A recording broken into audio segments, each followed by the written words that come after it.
Hello மக்களே! எனக்கும் என் ஃப்ரெண்டுக்கும் பார்த்தீங்கன்னா, சரியான பசி. வாடா சாப்பிட்லான்ட்டு பார்த்தா, புதுசா ஒரு ரெஸ்டாரண்ட் ஓப்பன் பண்ணியிருந்தாங்க. ஸோ, அங்க ட்ரை பண்ணலான்ட்டு போனோம். ரெஸ்டாரண்ட் நேம் பார்த்தீங்கன்னா, ரெட் லீஃப். இது பார்த்தீங்கன்னா, அன்குல் டிஸ்ட்ரிக்ட், ஒடிசால லொக்கேட் ஆகிருக்கு. நாங்க பார்த்தோங்கன்னா, சிக்கன் ஃப்ரைட் ரைஸ் ஒன்று ஆர்டர் பண்ணியிருந்தோம். தென் சிக்கன் பாத்திர போடா, அதுக்கப்புறம் பார்த்தீங்கன்னா, ஒரு கார்ன் ஃப்ரை ஆர்டர் பண்ணியிருந்தோம். ப்ரைஸ் வைஸ் ஓகே, தென் டேஸ்ட் வைஸும் ஓகேவா இருந்துச்சு. இந்த சிக்கன் பாத்திர போடா பார்த்திங்கன்னா, லீஃப்குள்ளே மசாலா சிக்கன்லாம் வச்சுட்டு அது நெருப்பில் போட்டு எரித்து எடுத்துகிட்டு வருவாங்க. நல்லா இருந்துச்சு. டேஸ்ட் சூப்பராக இருக்கும். நிறையா கார்லிக்லாம் போட்டு சூப்பராக இருந்துச்சு மக்களே. நீங்கள் யாருன்னா ஒடிசாவில் இருந்தால் மறக்காமல் இந்த பாத்திர போடா சிக்கன் ட்ரை பண்ணி பாருங்கள். ப்ரைஸும் பார்த்திங்கன்னா உங்களுக்கு ஒரு 150 தான் வரும் ஒரு பிளேட்டு.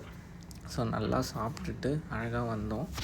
ஸ்டார்ட்டர்ஸ் ஆர்டர் பண்ணமே என்னடா வரலை அப்படின்னு அது வரத்துக்குள்ளே பார்த்திங்கன்னா, நம்ம ஃப்ரைட் ரைஸும் பாத்திரப்போட சிக்கனையும் சாப்பிட்டாச்சு. அதுக்கப்புறம் தான் மக்களே அமெரிக்கன் கார்ன் ஃப்ரை வந்துச்சு. அழகாக இது கூட பார்த்திங்கன்னா, டொமேட்டோ சாஸ் லைட்டாக போட்டு சாப்பிட்டிங்கன்னா சூப்பராக இருக்கும். கூட கொஞ்சம் லெமன் ஆட் பண்ணிக்கோங்க. வீடியோ பிடிச்சிருந்தால் மறக்காமல் லைக் பண்ணுங்கள் மக்களே.